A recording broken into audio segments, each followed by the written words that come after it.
पाकिस्तान हूँ, तू भी पाकिस्तान है, मैं भी पाकिस्तान हूँ, तू भी पाकिस्तान है। बिस्मिल्लाह बिस्मिल्लाहिर्रहमानिर्रहीम। इय्याक नअबुदु व इय्याक नस्तईन। पेशावर, आपको याद है कि मैं आखिरी दफा यहां कब जलसा किया था?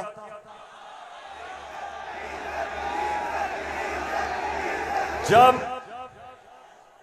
एक बैरूनी साजिश के तहत हमारी हुकूमत को गिराया गया, तो पहला जलसा मैंने उसके बाद अपने पेशावर की आवाम के पास आके किया। और माशाअल्लाह पेशावर, जब भी मैं आपको कॉल देता हूं, कभी आपने मुझे मायूस नहीं किया। बहुत बहुत शुक्रिया। अच्छा पेशावर, आज मैंने बात तो आपसे करनी थी सैलाब की। कल मैं सखर गया और मैं आपको यकीन दिलाता हूं कि अल्लाह ने हमारे पाकिस्तानियों को, खास तौर पे सिंध, बलूचिस्तान, डीजी खान,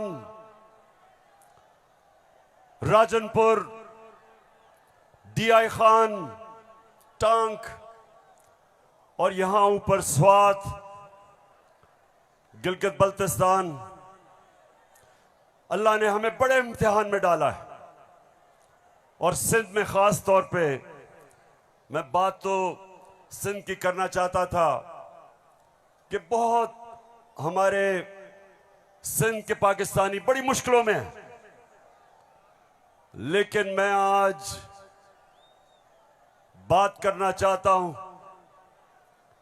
जिस तरह का प्रोपेगेंडा चल रहा है, और खास तौर पे कल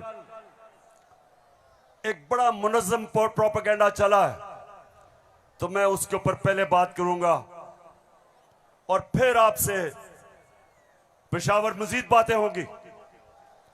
सबसे पहली चीज, मेरे पाकिस्तानियों, हम सबको एक चीज समझनी चाहिए कि कोई कौम, पेशावर, मेरी कोशिश ये है कि मेरा ये सारे जो नौजवान यहां खड़े हैं, मैं आपकी तरबियत भी करूं, आप में सियासी शऊर पैदा करूं, आपको समझाऊं कि हकीकी आजादी क्या है, आपको समझाऊं कि ला इलाहा इल्लल्लाह ये कैसे एक इंसान को आजाद करता है। कैसे जब अल्लाह से आप दावा करते हैं कि अल्लाह तेरा सिवा कोई खुदा नहीं, तो आप अपनी वो जंजीरें तोड़ते हैं जो इंसान को जमीन पे रखता है, इंसान की परवाज रोकता है। ये जंजीरें परवाज रोकती हैं इंसान की, उसकी अजमत की। और मेरे नबी सल्लल्लाहु अलैहि वसल्लम ने मदीना में ला इलाहा इल्लल्लाह से इंसानों को आजाद कर दिया। छोटे इंसान बड़े इंसान बन गए। वो अरब जिनकी कोई हैसियत नहीं थी, चंद सालों में, पेशावर, चंद सालों में दुनिया की इमामत की उन्होंने। ये तारीख का हिस्सा है।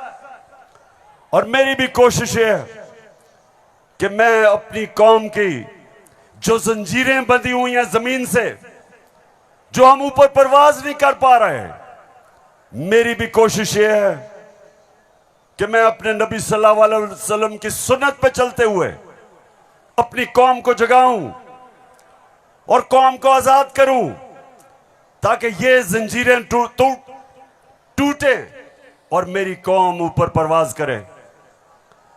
तो सबसे पहले ये जो प्रोपेगेंडा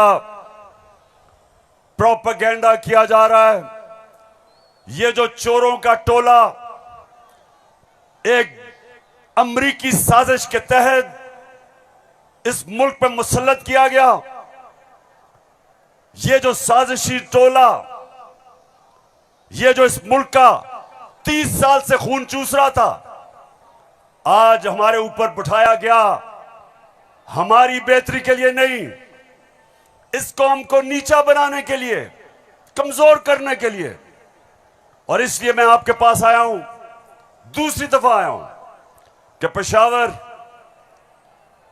मैंने इंशाअल्लाह आपको अपनी हकीकी आजादी की तहरीक में शामिल करके पाकिस्तान को एक अज़ीम कौम बनाना है।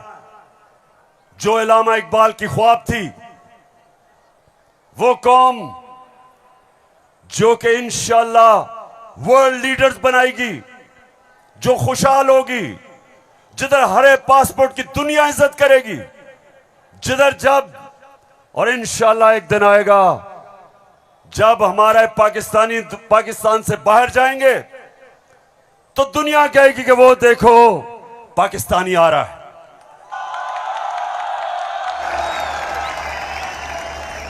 मेरे पाकिस्तानियों, एक ऐसा वक्त था कि अरब ताजर, मुसलमान ताजर जब मलेशिया और इंडोनेशिया गए तो कोई मुसलमान फौज नहीं गई थी इंडोनेशिया और मलेशिया। मुसलमान ताजरों का किरदार देख के, मुसलमानों के ताजरों की सच्चाई देख के, सादिक और अमीन ताजरों ने अपने किरदार से लोगों को मुसलमान किया।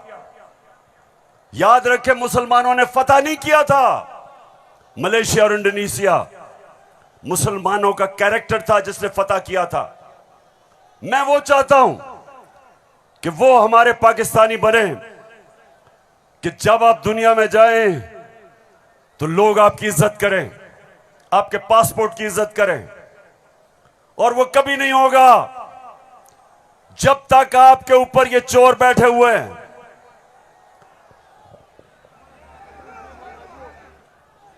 शबाज शरीफ, मैं चाहता हूं पेशावर जरा गौर से, क्योंकि आज मैंने बड़ी वीडियोस दिखानी है आपको।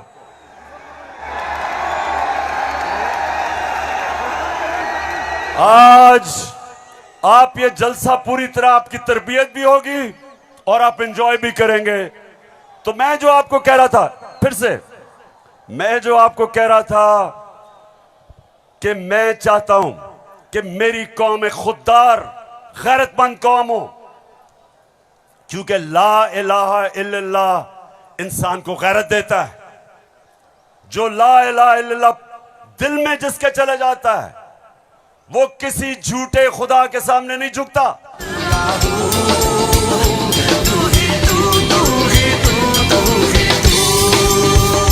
अच्छा, अब देखो, जो मैं चाहता हूं कि किस तरह की कौम मुझे चाहिए, और जरा ये देखें इंपोर्टेड क्राइम मिनिस्टर को। मैं सऊदी अरब से होके आया हूं, मैं यूएई के होके, अभी मैं तुर्की होके आया हूं, और मैंने उन भाइयों को कहा कि आप हमारे बड़े अजीम भाई हैं, हमेशा आपने हमारी मदद की। और मैंने यही कहा, जब मैं आया हूं तो आप समझेंगे शायद ये मांगने आया है, मैं मांगने नहीं आया। मैं आया हूं तो आप समझेंगे शायद ये मांगने आया है, मैं मांगने नहीं आया, लेकिन मजबूरी है।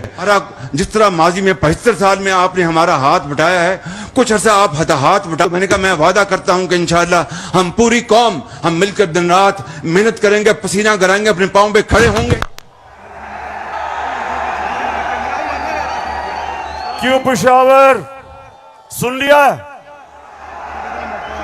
ऐसे आदमी को आप अपना प्राइम मिनिस्टर मानते हो?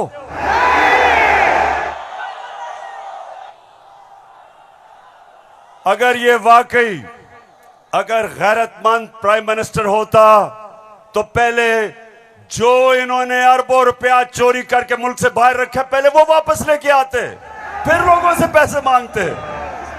अपना पैसा चोरी करके मुल्क से बाहर, और बाहर जाके लोगों से पैसे भीख मांगना। अच्छा पेशावर, मैं आज आपको अब बताना चाहता हूं कि ये जो चोरों का टोला हमारे ऊपर मुसल्लत किया, अब इनको पता चल गया है कि ये हमें हरा नहीं सकते। हाँ, मुझे पता है कि फजल रहमान भी इनमें से एक है। अब ये जो थ्री स्टूजेस हैं, इनको पता है कि मैच खेल के तो ये अब ये जीत नहीं सकते। इनको पता है कि जब भी इलेक्शन हुआ इन्होंने हारना है। अब ये कर क्या रहे हैं? साजिशें कर रहे हैं।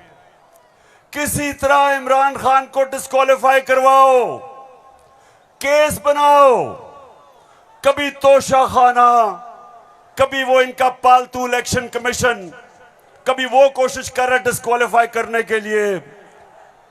अदालत के अंदर मुझे दहशतगर्द बना दिया। पुशारों वालों, दहशतगर्द आपके सामने खड़ा है। कोशिश है कि किसी तरह बस इमरान खान मैच ना खेले। ये वैसे ही है, जब हम छोटे थे क्रिकेट खेलते थे तो जब एक टीम हारने लगती थी वो विकेटें उठा के ले जाती थी।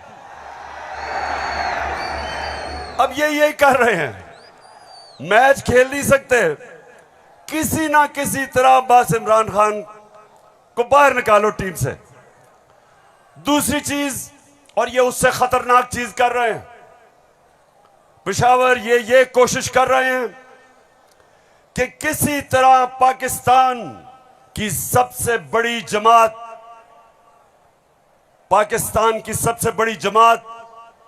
इसको किसी तरह पाकिस्तान की फौज से लड़ाया जाए। ये इनकी दूसरी कोशिश है।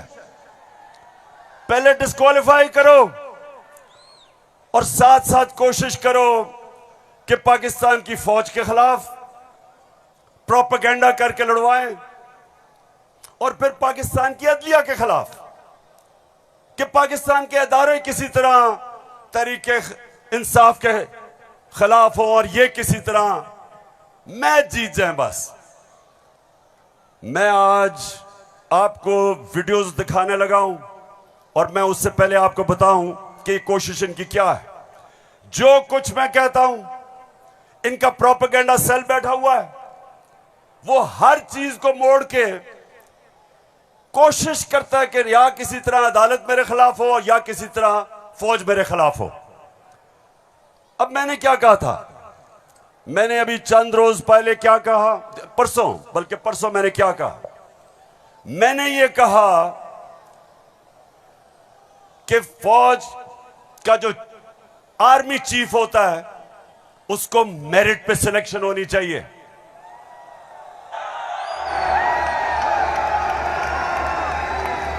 अब मुझे यह बताओ कि कोई भी किसी का खैर ख्वाह होता है, वो हमेशा चाहेगा अगर इदारा मजबूत करना है मेरिट पे सिलेक्शन हो।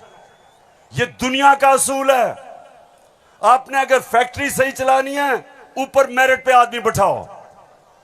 आपने अगर मुल्क को ऊपर लेके जाना है, क्रिकेट टीम अच्छी बनानी है, तो मेरिट के ऊपर सिलेक्शन हो। इसमें क्या गलत बात की थी? और मैंने साथ ये कहा था कि नवाज शरीफ और आसिफ जरदारी, ये किसी सूरत इन दो डाकुओं को पाकिस्तान का आर्मी चीफ नहीं सिलेक्ट करना चाहिए। ये क्यों कहा था मैंने ये इसलिए कहा था, सबसे पहले नवाज शरीफ मुल्क का मुजरिम है।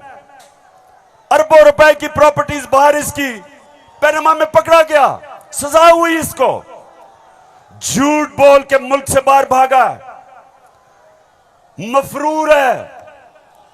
मुझे यह बताएं पेशावर, जरा मुझे यह बताएं कि क्या एक चोर को, एक मफरूर को, एक भगौड़े को जो मुल्क से बाहर पैसा ले जाता है, क्या उसको पाकिस्तान का आर्मी चीफ सिलेक्ट करना चाहिए? जरा मुझे बताएं। और इधर बात खत्म नहीं होती। दूसरी, डॉन लीक्स डॉन लीग्स क्या थी? हिंदुस्तान पाकिस्तान की फौज को कह रहा था ये दहशतगर्दी कर रही है। हिंदुस्तान उस वक्त के पाकिस्तान के सिपा सलार रहील शरीफ को कह रहा था ये दहशतगर्दों का सरदार है। और डॉन लीग्स में क्या चीज सामने आती है? बजाय नवाज शरीफ और नून लीग अपनी फौज के साथ खड़े हो, वो हिंदुस्तान को पैगाम पहुंचाते हैं कि जी हम कुछ नहीं कर रहे, फौज सब कुछ कर रही है। अपने से फौज को अलग कर लिया। काठमांडू में सार्क मीटिंग में बरका दत्त किताब में लिखती है कि नवाज शरीफ छुप छुप के नरेंद्र मोदी को मिल रहा था अपनी फौज से डर के। और दूसरी तरफ आसिफ जरदारी वो अमेरिकनों को कहता है, अपने अमेरिका में पाकिस्तान का एम्बेसडर हुसैन हक्कानी वो जाके अमेरिकनों को एडमिरल मलन को कहता है कि जनाब गवर्नमेंट को और जरदारी की गवर्नमेंट को पाकिस्तान की फौज से बचा लो। ये वो लोग हैं, बताओ मुझे, ये आर्मी चीफ सेलेक्ट कर सकते हैं? क्या हम इतने अहम ओहदे इन दोनों चोरों के हाथ में देंगे? नहीं देंगे। लेकिन तीसरी चीज पेशावर सुनो, इन्होंने सबको, मैंने बार बार आपको वो मुरासला दिखाया जो अमरीकी अंडर सेक्रेटरी ने धमकी दी पाकिस्तान को, पाकिस्तान के एम्बेसडर असद मजीद को, कि अगर तुमने इमरान खान को ना हटाया तो पाकिस्तान को मुश्किलों का सामना करना पड़ेगा। और नो कॉन्फिडेंस मोशन में अभी टेबल नहीं हुई थी तब वो धमकी देता है। और सबको पता है उसके बाद क्या हुआ। नो कॉन्फिडेंस आता है, चोरी के पैसे से मेंबर पार्लियामेंट खरीदे जाते हैं, करप्शन के पैसे से लोटे बनाए जाते हैं। और आपका भी एक बहुत बड़ा लोटा था। कौन लोटा था आपका? एक ही पख्तूनख्वा से लोटा आया और बहुत बड़ा लोटा था वो। लोटों पे पैसा चलता है, लोटों पे नोट चलते हैं। और उसके बाद हमारी हुकूमत गिराई जाती है और इनको इंपोर्टेड हुकूमत ऊपर लगाई जाती है। और मेरा तीसरा सवाल है कि क्या वो लोग जो बाहर से मुसल्लत किए गए हैं, जिनके पैसे और दौलत बाहर पड़ी है, क्या उनको पाकिस्तान के आर्मी चीफ को अपॉइंट करना चाहिए? बताओ। तो मैंने ये कहा और कहते कि जनाब इमरान खान तो फौज के खिलाफ है। अभी चलो, अब मैं चाहता हूं ये नून लीग के दो, एक वजीर और एमएनए, जरा आप इनकी वीडियो देखें और उसके बाद बात करता हूं।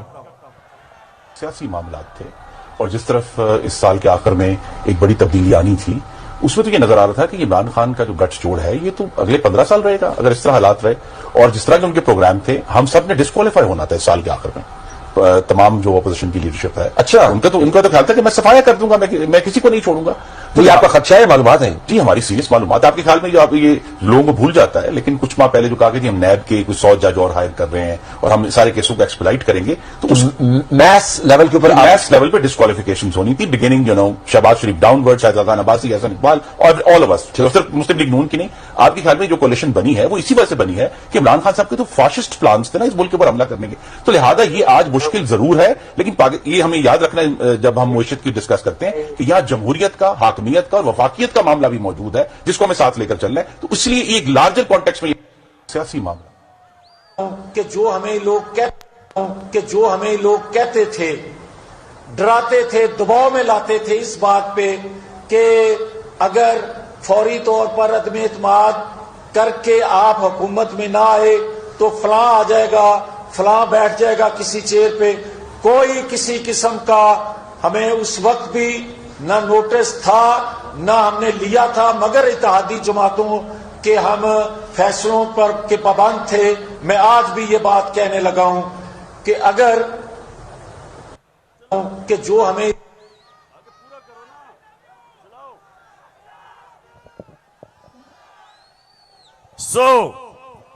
इसलिए ये हुकूमत हमारी गिराना चाहते थे कि इमरान खान एहतसाब ना कर दे। डर ये था कि अगर इमरान खान रह गया तो ये जेल में चले जाएंगे, क्योंकि इन्होंने जो चोरी किया वो पकड़ी जाएगी।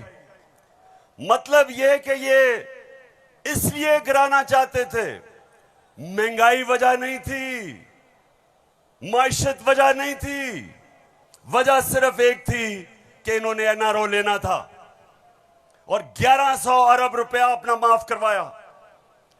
अब मैं ये चाहता हूं कि ये जो नून लीग प्रोपेगेंडा कर रही है कि इमरान खान फौज के खिलाफ है, जरा सुने कि इनके लीडर्स ने फौज के खिलाफ क्या बातें की। और मैं चाहता हूं मीडिया इसको दिखाए ताकि पता चले कि ये जो लोग आज इक्तिदार में बैठे हैं और ये हर रोज प्रोपेगेंडा कि किसी तरह तहरीक इंसाफ और फौज की लड़ाई हो जाए, जरा ये सुने कि इन्होंने फौज के मुताल्लिक क्या बातें की थी।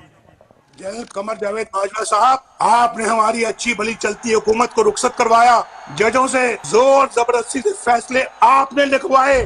फौज के जवानों और अफसरों के नाम जब आप किसी फर्द वाहिद या मफाद परस्त टोले के लिए आइन तोड़ने के मुर्तकिब होते हैं, वहाँ आप खुद अपनी कौम को, अपने मुल्क और अपने लोगों को आइन शिकनों के रहमो करम पर छोड़ रहे होते हैं। हाँ, नवाज शरीफ ने ये जरूर किया कि उसने किरदारों और इदारों के दरमियान एक वाज़ेह लकीर खींच दी है। एक या दो अफराद इदारा नहीं हुआ करते, एक या दो अफराद इदारों की बदनामी का बायस बना करते हैं।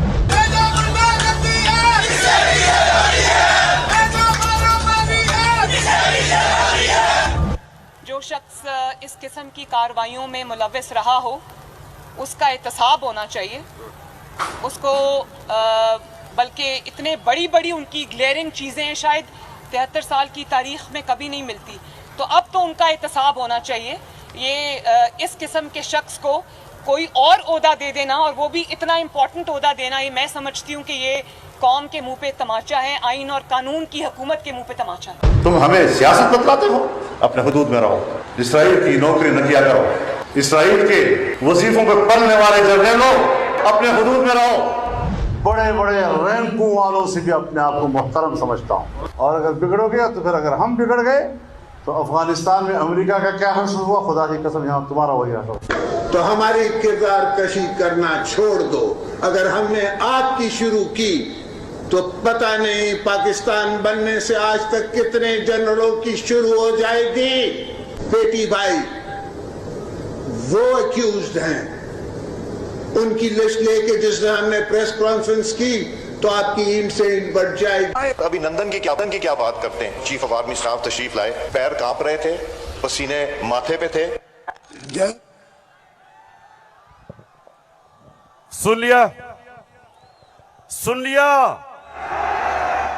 पेशावर, मैं इसलिए ये बता रहा हूं कि ये वो लोग हैं जो हमें कह रहे हैं कि हम अपनी फौज के खिलाफ हैं। फौज भी मेरी, मुल्क भी मेरा।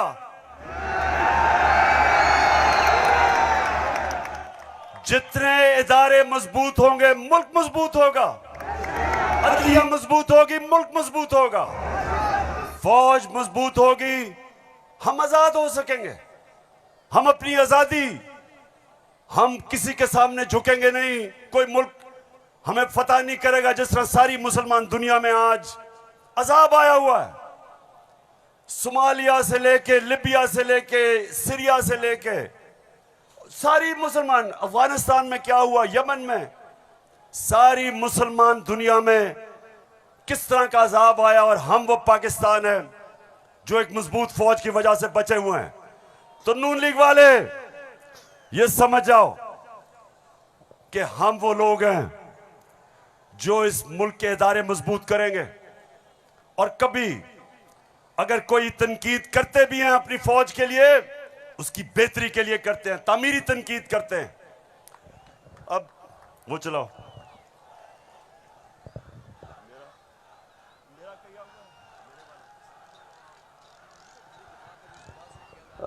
ये बड़ा इंपॉर्टेंट है, मैं अपनी सारी कौम के सामने कहना चाहता हूं। देखिए, एक तो जो फौज का इदारा है, कभी इसके खिलाफ बात ना करें, क्योंकि फौज एक ऐसी चीज है जो अगर हमारी फौज ना होती तो ये मुल्क में नहीं रहना था।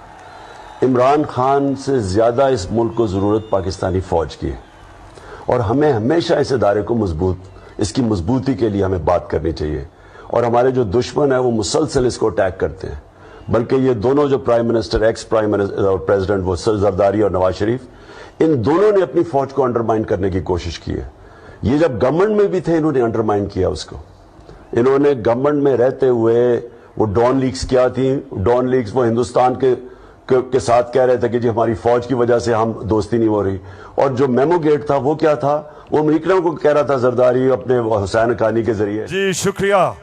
मैं इसलिए आपके सामने ये रख रहा हूं कि ये मैं आज से नहीं कह रहा, ये मैं हमेशा समझता हूं।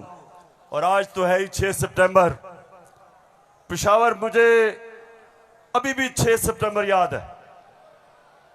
मैं उस वक्त स्कूल में था और मुझे याद है जब के लाहौर के पास हिंदुस्तान की फौज आई और जो वहां जिस तरह की हमारे घरों में बमबारी की आवाज आ रही थी, तो मुझे तो बड़ी अच्छी तरह 6 सितंबर याद है। और मुझे यह भी याद है कि सारी कौम तब खड़ी थी अपनी फौज के साथ। अब दूसरी चीज, मैं ये चाहता हूं कि आप सब देखें कि जुडिशरी के खिलाफ ये नून लीग ने पाकिस्तान की अदलिया के खिलाफ क्या बातें की हैं, जरा ये जरूर देखें, फिर मैं आप अगली बात करता हूं। इस तरह बेंच फिक्सिंग भी एक जुर्म, इस पे भी 100 मोटे। फजल रहमान देख ले कितना गुस्सा चढ़ा हुआ है इसको। सारे फैसले एक ही जज करेगा, जैसे लगता है कि उसका जज नहीं है, उसकी पार्टी का रुकन हो। जब बेंच बना तब से लेकर आज तक के फैसले तक इंसाफ होता हुआ नजर नहीं आ रहा था। अपने एक शख्स की वजह से आज आइन की तशरीह को में फर्क डाला जा रहा है। अपनी मर्जी से आइन की तशरीह की जा रही है। फुल कोर्ट इसलिए नहीं बनाया गया कि अगर फुल कोर्ट बन जाती तो आज का फैसला मुख्तलिफ होता। मौजूदा बेंच है, उसमें जो मुअज़्ज़ज़ जज साहबान बैठे हैं, उन जज साहबान का हमारे मतलब जो उनके ख्यालात हैं उनसे भी कोई ना वाकिफ नहीं है, ना हम ना वाकिफ हैं। और उसके बाद हर वो केस जिसका फैसला हमारे खिलाफ आना हो, उस बेंच का जो है वो वही हिस्सा होते हैं। और अब तो ये बात पहले से जो है वो प्रिडिक्ट होने लगी है। जो सहाफ़ी वहाँ सुप्रीम कोर्ट की कार्रवाई को कवर करते हैं, तो वो पहले से जब बेंच बनता है या कोई केस जाता है तो वो पहले से बता देते हैं कि इसके ऊपर फलां बेंच बनेगा। अगर कुछ लोग गैर जानिबदार नहीं होंगे, अगर इसके सहूलतकार पीछे नहीं हटेंगे, तो हमें बता दें मुल्क कौन चलाएगा। सुप्रीम कोर्ट के जजेस ने पीछे बेंड करके अपने आप को कबीदर कि नहीं, शायद उनको समझ नहीं आई, शायद उनके तक पैगाम नहीं पहुंचा, वगैरह वगैरह करके इनको हाथ नहीं लगाया। इनको तो मतलब ये है कि इनको कौन सी दीवार पे लगाया।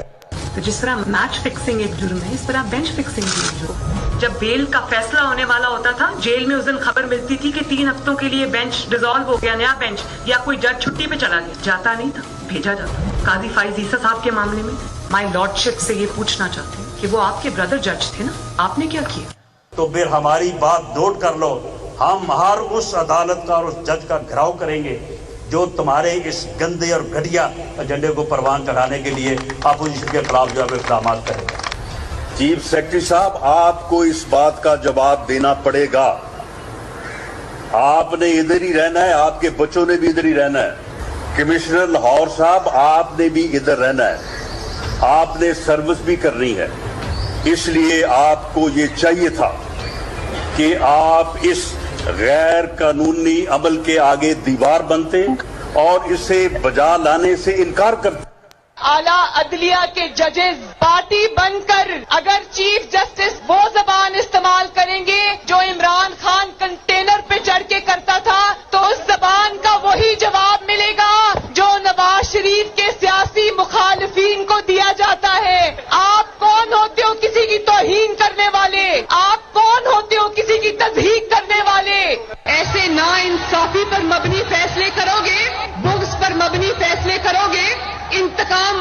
फैसले करोगे तो कौन इज्जत करेगा आपकी? फिर तौहीन अदालत लगा देते हो।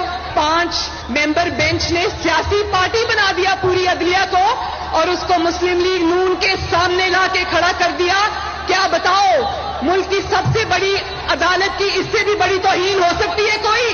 हम आपकी इज्जत करना चाहते हैं, आप भी तो अपनी इज्जत करवाओ। तो जस्टिस अजमत सईद साहब जो है उनको कौन नहीं जानता।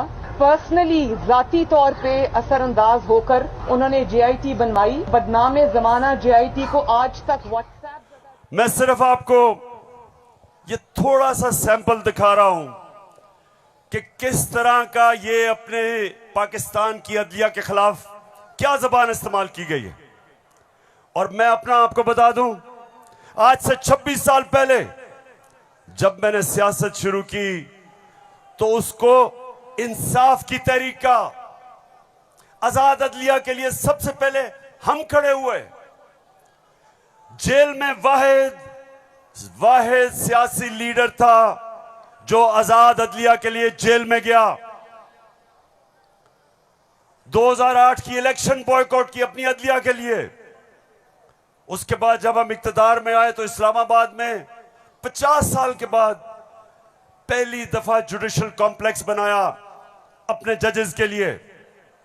मैं ये इसलिए आपको कह रहा हूं कि जो कानून की बालादस्ती, रूल ऑफ लॉ, कोई माशरा आगे नहीं बढ़ सकता जब तक वहां इंसाफ नहीं होता।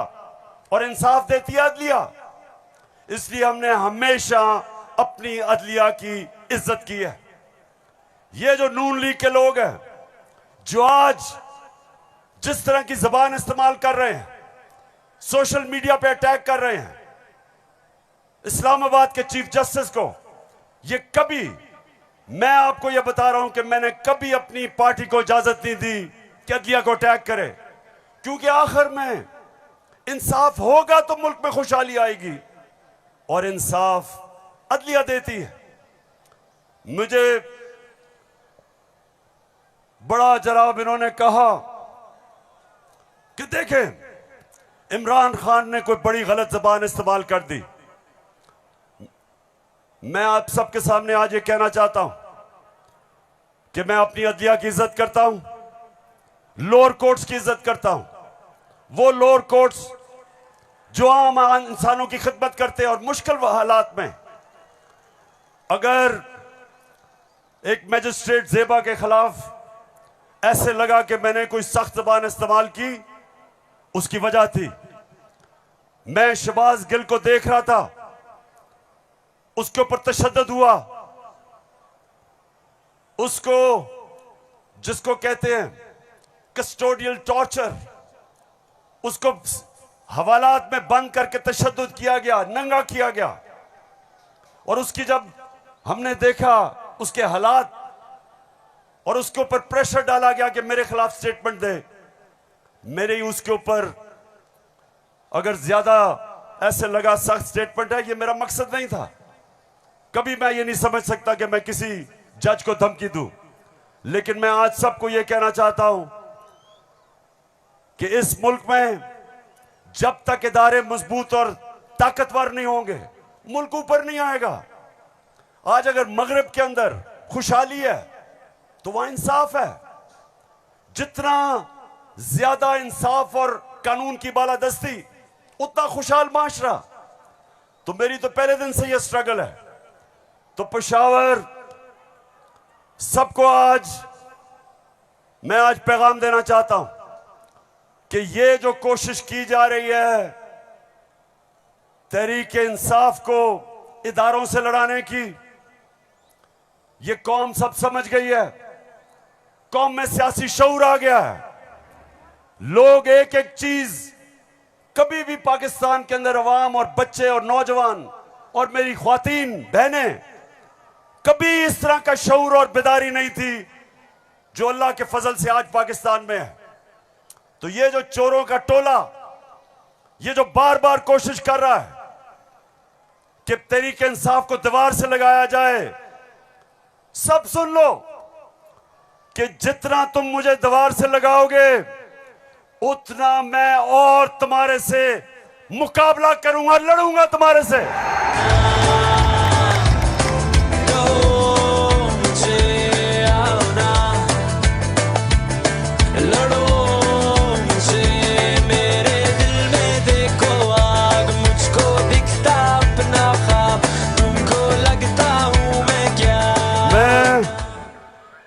अपनी सारी कौम, सारी कौम के पास जा रहा हूं।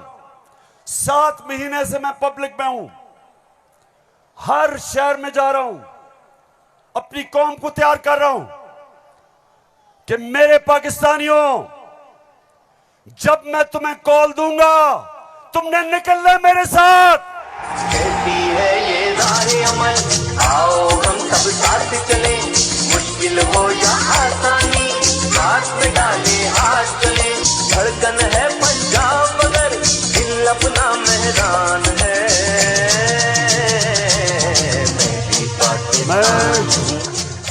अच्छा पेशावर, जब हमें इन्होंने हटाया था, फिर से मैं आपको याद करा दूं, उस वक्त पाकिस्तान तेजी से तरक्की कर रहा था।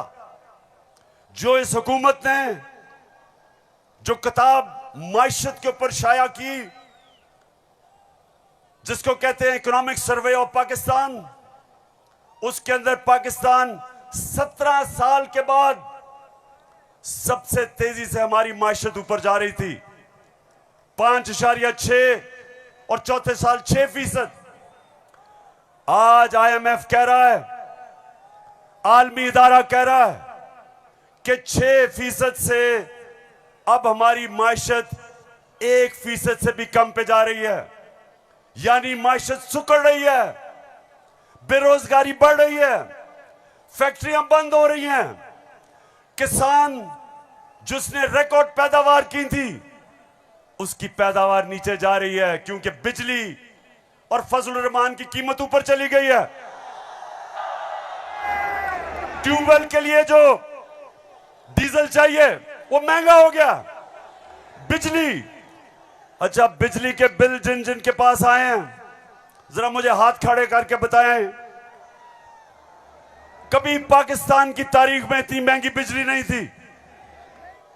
क्या हुआ कि 4 महीने में कौन सी क़यामत आ गई कि बिजली की कीमत 18 रुपए यूनिट से 36 रुपए यूनिट और टैक्सेस मिला के 50 रुपए यूनिट पे बिजली पहुंच गई है।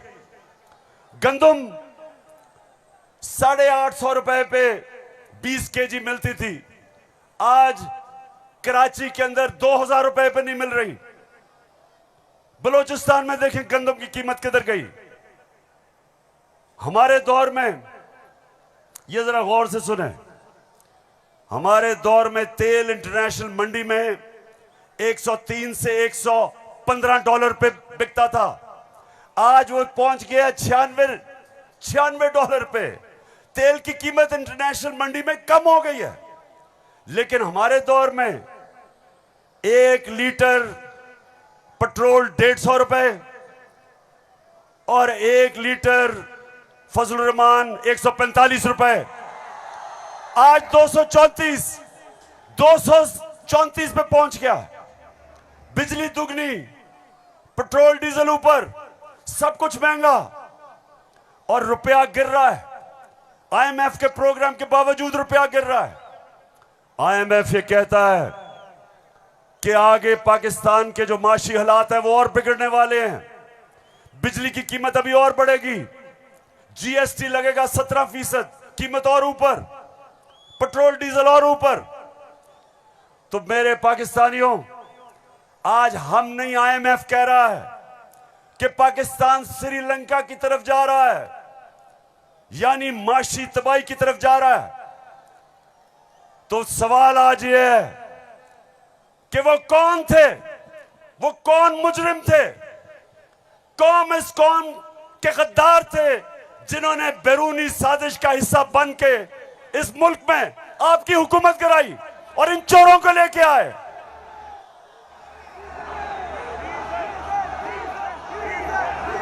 मैं अब जरा जो आपको आजकल जो नवाज शरीफ की बेटी आजकल बनी हुई है, मालिका बनी हुई है पाकिस्तान की, प्रोटोकॉल उसको प्राइम मिनिस्टर का मिल रहा है। जरा मैं सारी कौम के सामने बताना चाहता हूं कि इसका सबसे बड़ा मसला यह है कि इससे सच नहीं बोला जाता। जरा ये आप फिल्म शो देखें ना, आपकी इनकम इतनी है कि आपको ये प्रॉपर्टी आप ले सकते हैं कि आपने मे फेयर के अंदर जो आपकी 4 अपार्टमेंट्स हैं उनकी 1 अरब से ज्यादा, 1 अरब रुपए से ज्यादा उनकी कीमत है। अब 4.5 अरब तक पहुंच गई है उनकी कीमत। आपने अपनी जो टैक्स में टोटल आमदनी बताई है 94 में 1.5 लाख रुपए है। मुझे ये बताएं कि आपने अरबों रुपए की मे फेयर में प्रॉपर्टी खरीदी कैसे? सुन लिया, ये आज से 10 साल पहले मैंने पूछा कि बताएं आपने आमदनी तो अपनी दिखाई नहीं, तो ये अरबों रुपए की बर्तानिया के सबसे महंगे शहर लंदन के सबसे महंगे इलाके में आपने अरबों रुपए की प्रॉपर्टी कैसे ली? तो जरा आप ये सुने, जवाब आता है। बात ये है कि जिन अरबों रुपए की मे फेयर की प्रॉपर्टीज की ये बात कर रहे हैं, ये तो पहले पता नहीं है। बताएं कौन सी प्रॉपर्टीज है, लाएं, दिखाएं, उसका कोई प्रूफ लाएं। सुन लिया, कहते किधर है ये प्रॉपर्टी, किसकी बात कर रहे हैं?